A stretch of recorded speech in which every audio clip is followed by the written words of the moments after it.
नमस्कार, city news की विशेष बुलेटिन में आपका स्वागत है। मैं हूं चंदू सुजेतियार। आप देख रहे हैं इस वक्त सिटी न्यूज़।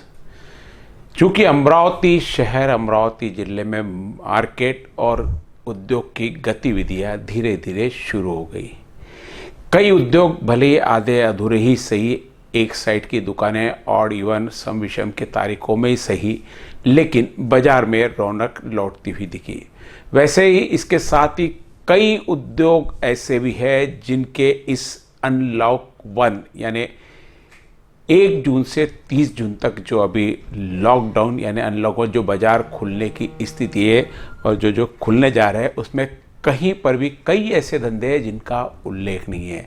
ऐसे ही आज हम मिले अमरावती से चलने वाली ट्रेवल्स की बसें, अमरावती द्वारा होकर जाने वाली बसें, अमरावती पूना, अमरावती नागपुर, अमरावती इंदौर, अमरावती रायपुर, अमरावती से न जाने कहां कहां पर बसें जाती है और इन पर पलने वाले करीब 1200 परिवार, जिनके सामने 3 महीने से लगातार बेरोजगारी का संकट मंडरा रहा है और अब भूखमरी की नौबत तक आ गई है। वे मात्र अपने मालिकों से गुहार लगाते रहे कि उन्हें सहायता दी जाए।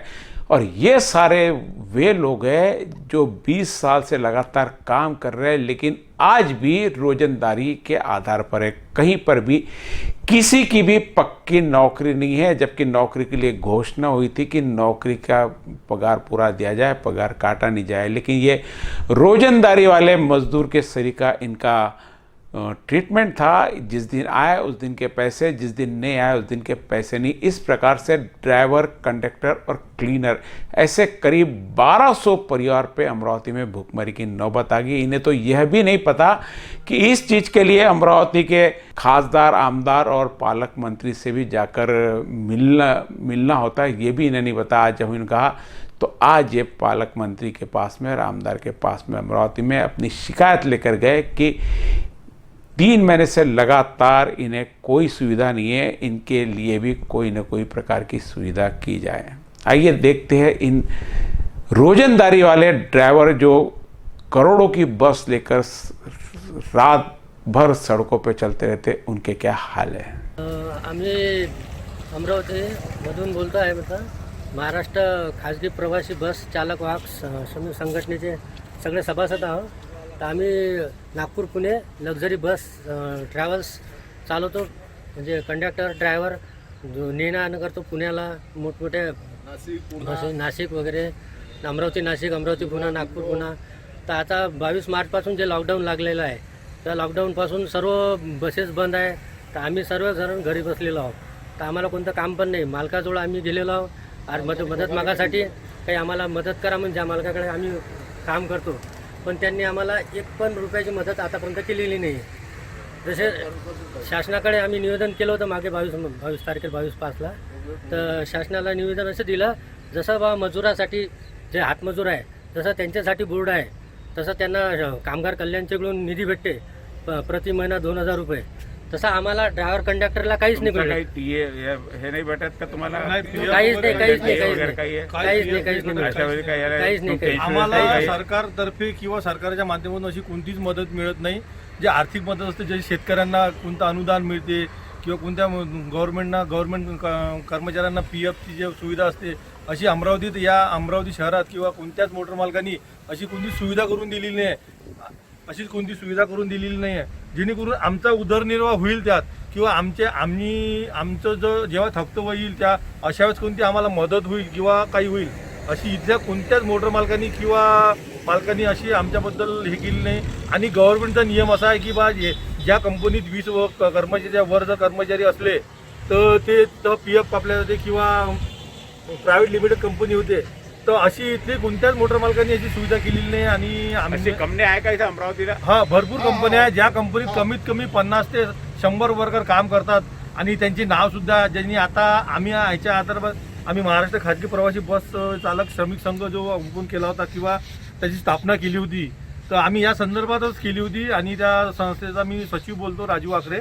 तर आम्ही अशाबद्दल हे केली होती, तर त्यांनी त्या कंपनीचं नावसुद्धा बदललं आणि त्या कंपनीचं नाव आहे, जशी पहिले आकाश ट्रॅव्हल्स होती तिचं आता त्यांनी कृष्णदीप नाव चेंज केलं।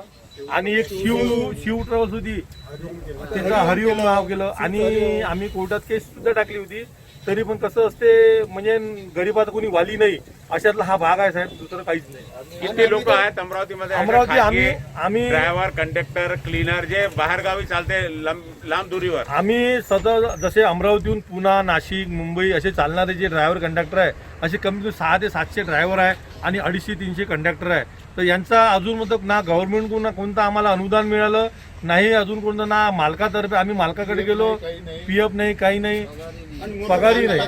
400 रुपये रोज ट्रिप देतात. आणि आम्हाला फक्त तुम्ही म्हणा म्हणजे स्वतः तुम्ही रोजंदारीनं आहा का नोकरीवर आधी? रोजंदारी सर्व रोजंदारीनं राहणार तुम्ही. 300 रुपये ट्रिप चक्कर, 300 रुपये चक्कर. म्हणजे पुण्याहून पुण्याला जायचं असलं आणि पुण्याहून अमरावतीला परत यायचे आम्हाला ते फक्त 300 रुपये देतात. असं रेकॉर्ड नाही ठेवत ते. पहिले पगार कोणीकडे एम्प्लॉईज नाही ना मग? नाही. सर्व रोजंदारीचाच व्यवसाय आहे ना. काही दिवस पगार दिला त्यांनी, नंतर पगार बंद केला. नंतर आम्ही कामगार आयुक्ताकडे टुटे साहेबाकडे गेलो होतो. त्यांनी आम्हाला एक निवेदन दिलं, ते मालकाशी बोलते म्हणे. त्याच्यानंतर आम्हाला काहीच आलं नाहीये. पण आतापर्यंत तुमची पक्की नोकरी पण नाही ना. आम्ही 20-25 वर्ष झाले आकाश ट्रायल्सला आम्हाला काम यासाठी यापूर्वी कधी तुम्ही प्रयत्न केला नाही का? नाही की आम्हाला लक्षच नाही देत. तुमच्या लक्झरीच्या ड्रायव्हरकडे कोणी लक्ष देत नाही, काही नाही. प्रयत्न केले पण शासनाने मदत केली ना आम्हाला कोणत्या आमच्या विभागाच्या आमदारांनी किंवा ना आमच्या खासदारांनी किंवा यांना प्रशासनाने कोणीच मदत केली नाही. कारण ड्रायव्हर कंडक्टर हा जे लोक म्हणतात का हा रथाचा सारथी असतो, तरी पण याचा उल्लेख यांनी जो केलेला आहे तो म्हणजे बा खूपच खालच्या दर्जाची वागणूक मिळते आम्हाला साहेब. मी समजा आता म्हणजे लक्झरीचा ड्रायव्हर आहे. आकाश ट्रायल्समध्ये 25 वर्ष गेले आणि आम्ही टुटे साहेबाकडे गेलो होतो. आम्हाला त्यांनी काही मदत नाही, काही नाही. आमचे 400 रुपये देतात ट्रिपचे तुमचे दोन प्रॉब्लेम आहे आता. एक तर तुम्हाला हे लॉकडाऊनची 25 बुकमारी आलेली आहे. हो. तर तुमचं ते 15-20 वर्षापासून तुम्ही कोणी परमनंट नाही, सर्व रोजंदारीचे मजूर आहात.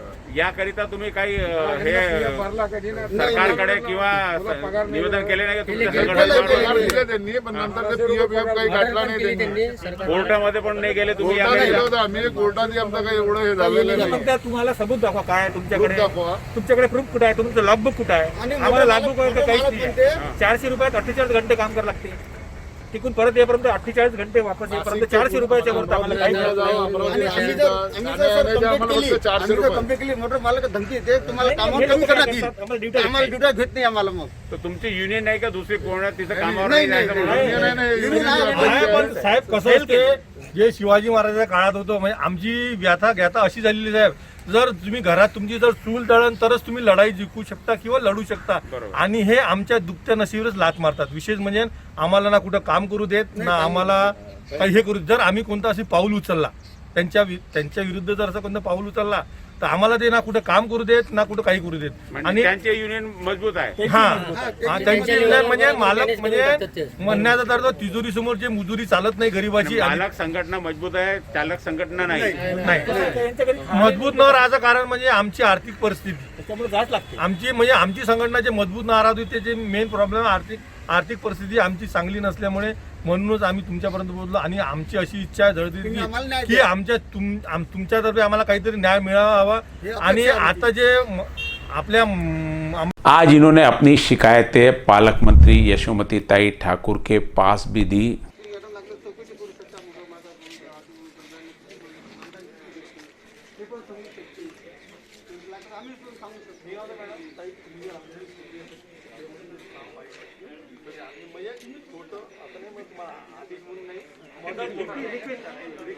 खूप आम्हाला आधार होते कारण की चालू झालं तरी वर्षभर हे सुधारणार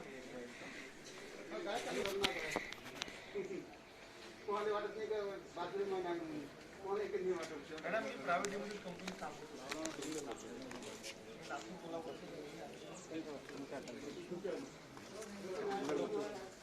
मला पगार येते 12,500 एक 12,500 त्यातून पीएफ आम्ही 22 मार्च पर्यंत काम केलं. 22 मार्च काम केलं म्हणजे त्याच्या आम्हाला पगार नाही.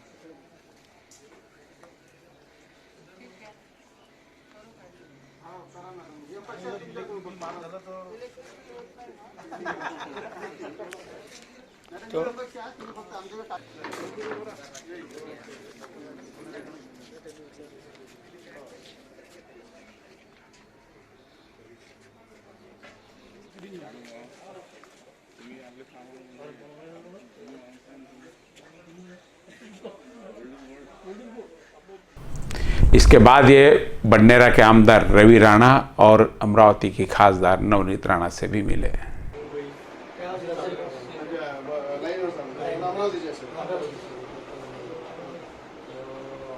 आम्हाला जी मदत मिळाली पाहिजे काही मिळून जाईल मार्गात बंद केली ना. हो आम्ही म्हणजे ॲक्च्युली आम्ही जे 22 मार्चला लॉकडाऊन झालं आम्ही 22 मार्चपर्यंत जे काम केलं आम्हाला त्या कामाची सुद्धा पैसे लागले. असे किती ट्रॅव्हल्स आले प्रत्येक A to Z अमरावती द्या त्यांचं कंप्लेंट द्या कारवाई करू. किती आहे टोटल बस आम्ही 400-500 जण लाईन होतात. मला त्यांची यादी पण द्या त्यांना पण किराणा पण वापरेल ना.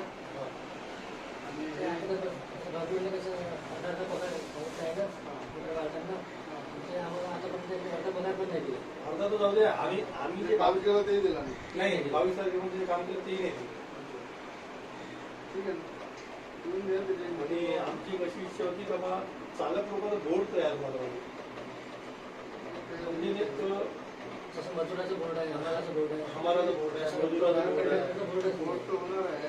आता पहिला आपला हा जो प्रसंग आहे त्या प्रसंगातून बाहेर निघत होते म्हणजे प्रसंग गोष्ट काही गव्हर्नमेंटमध्ये जाईल गव्हर्नमेंटने पत्र पण देईल तुम्हाला. तेव्हा पप्पू सोमवारी तुम्ही ऑफिसमध्ये या 12 वाजता याच्यावरती मुख्यमंत्री नाम पत्र येतो आणि कलेक्टरचे नाव त्याच्यावर आमचं पत्र येतं. आमचं पत्र येतं त्याच्यावर 22 तारखेला सोमवारी 12 वाजता ऑफिसमध्ये आणि तुमच्याकडनं काही ड्रायव्हर मदत हेच मदत होतं. किराणा जे आहे ना हा किराणा तुम्ही यादी बनवून मग सोमवारी 12 वाजता ऑफिसमध्ये या. त्याच्यावर आपण किती यादी होते नंबर सेट करून या वाटायचं प्लॅनिंग करू ना. जेवढं होईल तेवढं करता. तुमचा मोबाईल नंबर आहे का? नाही माझा मोबाईल घेऊन द्या. जेवढं शक्य होईल गरिबांना सगळ्यांना मदत करताय तुम्हालाही करू ना. आणि भाऊ म्हणला आपल्या साक्षीदार मी आलो तो PR काढाबद्दल आता करू ना. हे तर उद्या PR कार्ड म्हणून नाही